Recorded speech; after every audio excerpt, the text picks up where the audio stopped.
ये वही इजराइल है जो ना तो आलमी अदालत की ना ही यूएनएससी की सुन रहा था और घमंड में चूर था, जो यूएनएससी के फैसले को जूते की नोक पर रख रहा था। लेकिन आज ये वही इजराइल है, एक हमले से इतना डर गया है कि यूएनएससी में जाकर गिड़गिड़ा रहा है कि वो ईरान के खिलाफ फैसला ले। ईरान के हमले के खिलाफ अब इजराइल दुनिया की मदद लेना चाह रहा है और यूएनएससी में सबसे गुजारिश की है कि वो ईरान के खिलाफ कार्रवाई करे।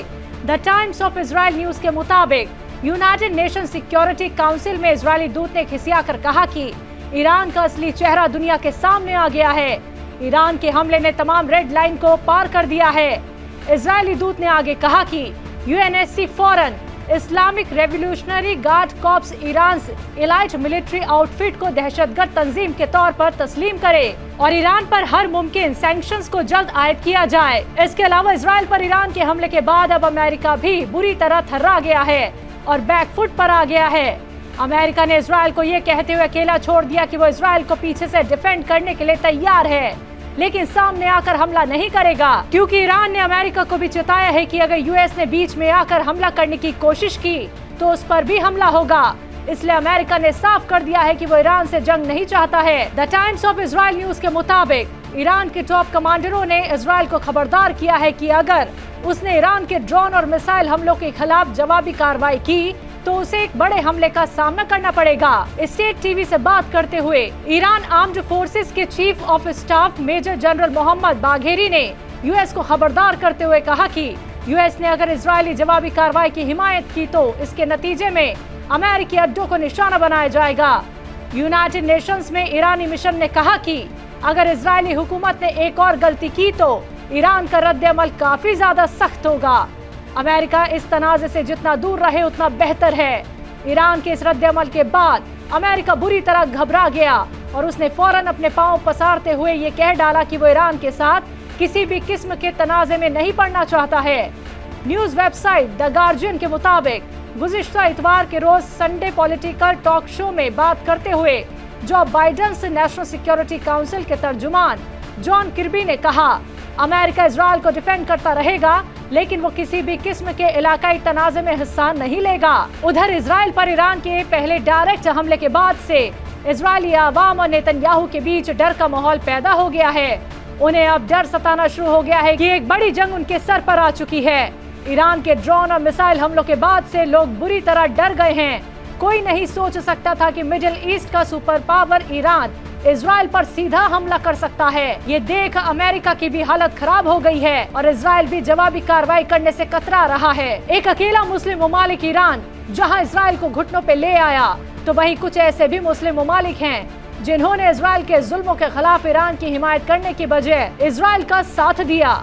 खबर मिली है कि ईरान के जरिए इजराइल पर हमला करने के दौरान 2 मुस्लिम मुल्कों ने खुलकर इजराइल की हिमायत की है। इजराइल के पड़ोसी मुल्क जॉर्डन ने ईरानी मिसाइलों को रोकने के लिए काफी अहम किरदार अदा किया है, जिसमें खित्ते के दूसरे बड़े मुल्क सऊदी अरब ने भी जॉर्डन का साथ दिया। जॉर्डन के जेट विमानों ने इजराइल की तरफ जाने वाले दर्जनों ईरानी ड्रोन्स को मार गिराया। तहजीब टीवी लगातार 21 हफ्तों से उर्दू दुनिया का नंबर 1 चैनल बना हुआ है, जो आपकी दुआओं और मोहब्बत का नतीजा है, जिसके लिए हम अपने नाजरीन के तहे दिल से शुक्रगुजार हैं। तहजीब टीवी देखने और पसंद करने वाले तमाम दर्शकों के लिए खुशखबरी, आप सबकी दुआओं और मोहब्बत से तहजीब टीवी एक बार फिर इस हफ्ते हिंदुस्तान में उर्दू दुनिया का नंबर 1 चैनल बन गया है। इस हफ्ते की बार्क रिपोर्ट्स के मुताबिक तहजीब टीवी ने HSM, GRP और सबसे ज्यादा वक्त तक देखे जाने वाले चैनल की रेस में बड़े बड़े उर्दू चैनल को पीछे कर दिया है। लगातार कई महीनों से अब तक तहजीब टीवी उर्दू चैनल में सबसे ज्यादा वक्त तक देखा जाने वाला चैनल तो था ही, लेकिन एक बार फिर से इस हफ्ते GRP में भी पहले पायदान पर आ पहुंचा। हमारे दर्शकों की मुसलसल जोड़ी और बेपनाह मोहब्बत का ही ये नतीजा है कि आज तहजीब टीवी उर्दू दुनिया का नंबर 1 चैनल बन गया है और इसके लिए हम अपने तमाम नाजरीन का तहे दिल से शुक्रिया अदा करते हैं। उत्तर प्रदेश के मेरठ में ईद के मौके पर सड़क पर अदा की गई नमाज के मामले में पुलिस ने 200 लोगों के खिलाफ मामला दर्ज किया है। मीडिया रिपोर्ट से मिली जानकारी के मुताबिक बीते जुमेरात को ईदगाह में नमाजियों की तादाद पूरी होने पर लोगों ने सड़क पर बैठकर नमाज अदा की। शाही ईदगाह में सड़क पर नमाज पढ़ने से रोकने पर नमाजी और पुलिस के बीच नोकझोंक भी हुई थी। वहीं वाकये के अगले दिन रेलवे रोड पुलिस स्टेशन में तैनात सब इंस्पेक्टर योगेश कुमार की शिकायत की बुनियाद पर 100 से 200 नामालूम लोगों के खिलाफ मामला दर्ज किया गया। पुलिस को दी गई तहरीर में कहा गया कि पुलिस की तरफ से मना किए जाने के बाद भी नामालूम नमाजियों ने सड़क पर नमाज अदा की, जिससे सड़क पर ट्रैफिक ज्यादा हो गया। वहीं पुलिस ने इस मामले में दफा 173, 186, 188, 283 और 341 में मामला दर्ज किया है। लोकसभा इलेक्शन की तारीखें जैसे जैसे करीब आती जा रही हैं, वैसे वैसे घमासान अब और तीखा होता जा रहा है। राजधानी भोपाल वाकई एक मस्जिद में हर हर मोदी, घर घर मोदी के नारे गूंज उठे। वहीं बोहरा बिरादरी ने मस्जिद में वजीर आजम नरेंद्र मोदी के पोस्टर भी लहराए। भोपाल वाकई अलीगंज हैदरी मस्जिद में वजीर आजम नरेंद्र मोदी के नारे गूंजे। आपको बता दें, बोहरा बिरादरी ने मस्जिद के अंदर वजीर आजम नरेंद्र मोदी के पोस्टर भी लगाए और साथ ही 400 पार का भी नारा लगाया गया। आमिर जौहर ने कहा कि हमारे वजीर आलम की हम बेहद कद्र करते हैं, उनसे हमारे घर जैसे रिश्ते हैं, अल्लाह करे उन्हें कामयाबी मिले। एक तरफ जहां मथुरा के श्री कृष्ण जन्मभूमि शाही ईदगाह मस्जिद के सर्वे पर रोक आगे भी जारी रहेगी, क्योंकि सुप्रीम कोर्ट ने शाही ईदगाह मस्जिद में कमिश्नर सर्वे पर उबूरी पाबंदी को आगे बढ़ा दिया है। वहीं दूसरी तरफ इस मामले में मुस्लिम फरीक को सुप्रीम कोर्ट से बड़ा झटका लगा है। दरअसल इस केस से जुड़े सभी मामलों की इलाहाबाद हाई कोर्ट में एक साथ सुनवाई के फैसले को चैलेंज करने वाली अर्जी पर सुप्रीम कोर्ट ने राहत देने से इनकार कर दिया है। आपको बता दें, जमीन तनाजे से जुड़े मामले में सभी दरख्वास्त को हाईकोर्ट में सुनवाई के लिए ट्रांसफर करने के फैसले के खिलाफ मुस्लिम फरीक सुप्रीम कोर्ट पहुंचा था। इलाहाबाद हाईकोर्ट ने श्री कृष्ण जन्मभूमि तनाजा मामले में निचली अदालत में चल रहे 15 मामलों को सुनवाई के लिए खुद ट्रांसफर कर लिया था। हाईकोर्ट के इस फैसले को मुस्लिम फरीक की तरफ से चैलेंज दिया गया। वहीं आज इस मामले की सुप्रीम कोर्ट में जस्टिस संजीव खन्ना और जस्टिस दीपांकर दत्ता की बेंच ने सुनवाई की। सुप्रीम कोर्ट ने इस मामले में मुस्लिम फरीक को कोई राहत नहीं दी। सुप्रीम कोर्ट ने मुस्लिम फरीक की मांग को खारिज कर दिया और कहा कि हाईकोर्ट में सुनवाई चलती रहेगी। आपको बताते चले, मथुरा के श्री कृष्ण जन्मभूमि और शाही ईदगाह से मुताल्लिक कई अर्जियों पर एक साथ सुनवाई की जा रही है, जिसके खिलाफ मुस्लिम फरीक ने सुप्रीम कोर्ट का दरवाजा खटखटाया था, लेकिन अब उन्हें वहां से भी कोई राहत नहीं मिल पाई है। बॉलीवुड एक्टर सलमान खान के घर के बाहर कल सुबह फायरिंग की घटना हुई। आपको बता दें कि जानकारी के मुताबिक गैलेक्सी के बाहर नामालूम मोटरसाइकिल सवारों ने कई राउंड फायरिंग की। हादसे में किसी को नुकसान तो नहीं पहुंचा है, लेकिन फायरिंग की घटना को लेकर सलमान के फैंस और फैमिली को टेंशन में डाल दिया है। वहीं इस मामले को लेकर महाराष्ट्र के मुख्यमंत्री एकनाथ शिंदे ने सलमान खान से बात की। मुंबई की बांद्रा पुलिस ने अज्ञात व्यक्तियों के खिलाफ मामला दर्ज कर आगे की जाँच कर रही है। मामले की जाँच के लिए 15 टीमें बनाई गई है। पुलिस आरोपियों का पता लगाने के लिए सलमान खान के घर के आसपास लगे सीसीटीवी फुटेज खंगाले गए, जिसमें देखा गया है कि दोनों आरोपी फायरिंग के बाद बांद्रा रेलवे स्टेशन पहुंचे थे। उसके बाद उन्होंने बोरीवली जाने वाली लोकल ट्रेन पकड़ी। पुलिस आगे की जानकारी का पता लगा रही है। हमले के बाद पुलिस ने सलमान खान के अपार्टमेंट से तकरीबन 1 किलोमीटर दूर वो बाइक भी बरामद कर ली है, जिसके बारे में शक है कि आरोपियों ने इसका इस्तेमाल किया। बहरहाल मुंबई पुलिस आगे की जाँच में जुटी हुई है।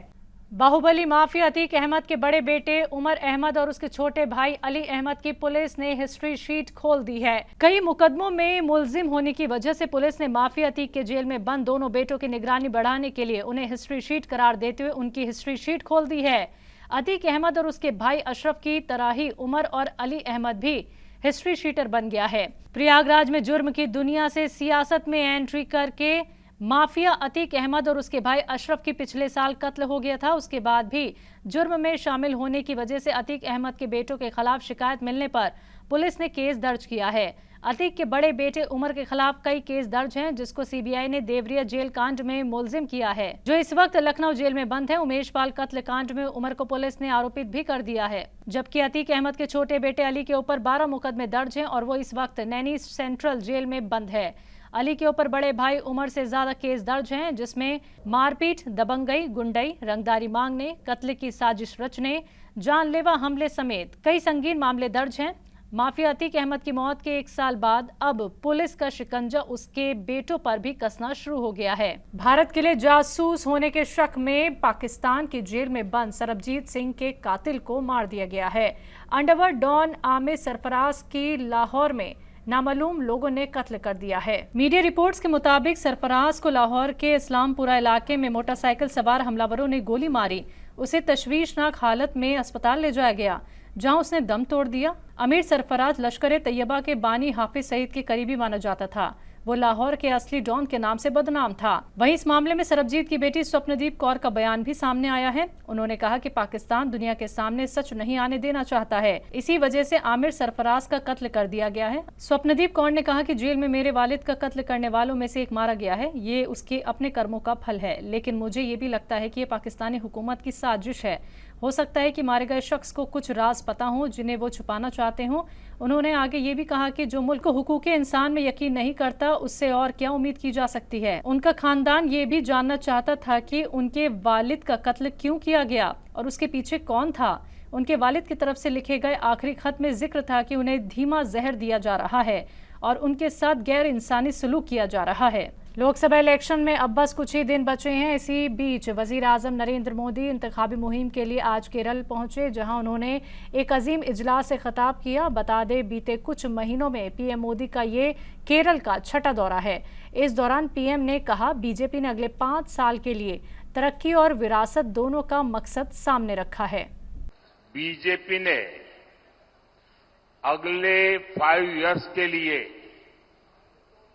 विकास और विरासत दोनों का विजन सामने रखा है। एक क्षेत्र केरला का इतना बड़ा सांस्कृतिक केंद्र है, पालक्कड़ तो गेटवे ऑफ केरला कहा जाता है। लोकसभा इलेक्शन 2024 के लिए बीजेपी ने अपना मैनिफेस्टो जारी किया है। बीजेपी ने मैनिफेस्टो में सबसे ज्यादा नौजवानों, खवातीन, किसानों और गरीबों पर ध्यान दिया है। इस दौरान वजीर आजम नरेंद्र मोदी, बीजेपी सदर जेपी नड्डा, वजीर दाखिला अमित शाह, मरकजी वजीर राजनाथ सिंह बीजेपी ऑफिस में मौजूद थे। बीजेपी के मैनिफेस्टो के मुताबिक गरीब, नौजवान, किसान आदि आबादी के हौसला अफजाई के लिए काफी कुछ होगा। बीजेपी ने अपने मैनिफेस्टो को रिजोल्यूशन लेटर का नाम दिया है, जिसकी थीम 2047 तक तरक्की याफ्ता भारत बनाने की मोदी की गारंटी पर मबनी हो सकता है। वहीं रिजोल्यूशन लेटर जारी करने के बाद पीएम मोदी ने कहा कि हम नताइज लाने के लिए काम करते हैं। हमारा फोकस सरमायाकारी से लेकर नौकरी तक है। फ्री राशन की स्कीम जारी है। गरीबों को ग़िज़ायत से भरपूर खाना मिले, ये हुकूमत का मंसूबा है। हुकूमत की कोशिश है कि गरीबों की थाली मुतमईन हो। मुद्रा लोन की प्लान 10 लाख से बढ़ाकर 20 लाख की गई। वहीं 5 लाख तक मुफ्त इलाज जारी रहेगा। आयुष्मान के दायरे में ट्रांसजेंडर आएंगे। छोटे कस्बों में स्वनिधि योजना का तोसी होगा। 5 साल में खवातीन की ताकत की हिस्सेदारी बढ़ेगी। Congress member of parliament Rahul Gandhi एक बार फिर केरल की वायनाड लोकसभा सीट से इंतखाबी मैदान में हैं। आज उन्होंने वायनाड में एक बड़ा रोड शो किया। इस दौरान आवाम से खिताब करते हुए उन्होंने राष्ट्रीय स्वयंसेवक संघ और बीजेपी पर शदीद हमला किया। राहुल का रोड शो वायनाड के सुल्तान बथेरी में हुआ। राहुल एक कार की खुली छत पर बैठकर आवाम का इस्तकबाल करते नजर आए। वहीं रोड शो के दौरान ही राहुल गांधी ने कहा कि ये सोच लोगों की तौहीन है कि भारत में सिर्फ एक ही लीडर होना चाहिए। उन्होंने कहा कि हमें अंग्रेजों से आजादी सिर्फ आरएसएस के नजरिए की कोलोनाइजेशन बनने के लिए नहीं मिली। उन्होंने कहा कि कांग्रेस भारतीय की बात सुनना चाहती है, उनकी अकायद, जुबान, मजहब, सकाफत से प्यार और उनका एहतराम करना चाहती है। आज के वक्त में बड़ी लड़ाई आरएसएस के नजरिए के खिलाफ है। बीजेपी के लोग और पीएम कहते हैं कि एक मुल्क, एक लोग, एक जुबान, एक लीडर। राहुल गांधी ने आगे ये भी कहा कि जुबान कोई ऐसी चीज नहीं है जिसे किसी के ऊपर थोपा जाए। जुबान वो चीज है जो कि शख्स के अंदर से, शख्स के दिल से निकलती है। केरल के किसी एक शख्स से ये कहना कि आपकी जुबान हिंदी से कमतर है, ये बात केरल के लोगों का एहतराम है। ये नजरिया कि भारत में सिर्फ एक ही लीडर होना चाहिए, हर एक नौजवान भारतीय शख्स का एहतराम है। आपको बता दें, राहुल गांधी वायनाड से फिर से इंतखाबी मैदान में अपनी किस्मत आजमा रहे हैं। राहुल लोकसभा इलेक्शन की तारीख के ऐलान के बाद दूसरी बार इंतखाबी इलाका पहुंचे। दिल्ली शराब घोटाला मामले में जेल में बंद दिल्ली के सीएम अरविंद केजरीवाल को सुप्रीम कोर्ट ने फौरन राहत देने से इनकार करते हुए इस मामले में ईडी ने नोटिस जारी कर 24 अप्रैल तक जवाब देने की हिदायत दी है। आपको बता दें, कोर्ट अब इस मामले पर 29 अप्रैल को सुनवाई करेगी। बता दें, अरविंद केजरीवाल की स्पेशल लीव पिटीशन दरख्वास्त पर सुनवाई करते हुए सुप्रीम कोर्ट ने ईडी को नोटिस जारी किया है। इसके साथ ही कोर्ट ने जांच एजेंसी से केजरीवाल की गिरफ्तारी पर 24 अप्रैल या उससे पहले अपना जवाब दाखिल करने की हिदायत दी है। बता दें, सुप्रीम कोर्ट में जस्टिस संजीव खन्ना और जस्टिस दीपांकर दत्ता की पीठ ने केजरीवाल की अर्जी पर सुनवाई करते हुए जांच एजेंसी ईडी को नोटिस जारी किया और वहीं ईडी के जवाब के बाद 27 अप्रैल तक केजरीवाल को कोर्ट के सामने अपना रिजाइंडर देना होगा। आपको बता दें, सुप्रीम कोर्ट में अरविंद केजरीवाल की तरफ से पेश हुए सीनियर वकील अभिषेक मनु सिंघवी ने दावा किया है कि केजरीवाल को लोकसभा इलेक्शन में तशहीर से रोकने के लिए गिरफ्तार किया गया है। उन्होंने मामले की अगली सुनवाई जल्दी कराने की मांग की। इस पर कोर्ट ने कहा कि सुनवाई 29 अप्रैल से पहले नहीं की जा सकती। आपको बताते चले, लोकसभा इलेक्शन से पहले केजरीवाल को बड़ा झटका देते हुए दिल्ली हाई कोर्ट ने उनकी अर्जी खारिज कर दी थी और राहत देने से इनकार कर दिया था, जिसके बाद केजरीवाल ने सुप्रीम कोर्ट का दरवाजा खटखटाया था। दिल्ली की राउज एवेन्यू कोर्ट ने बीआरएस लीडर के कविता को 23 अप्रैल तक अदालती हिरासत में भेज दिया है।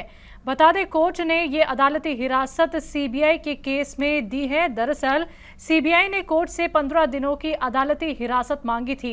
इससे पहले सीबीआई की कस्टडी खत्म होने के बाद उन्हें आज कोर्ट में पेश किया गया था।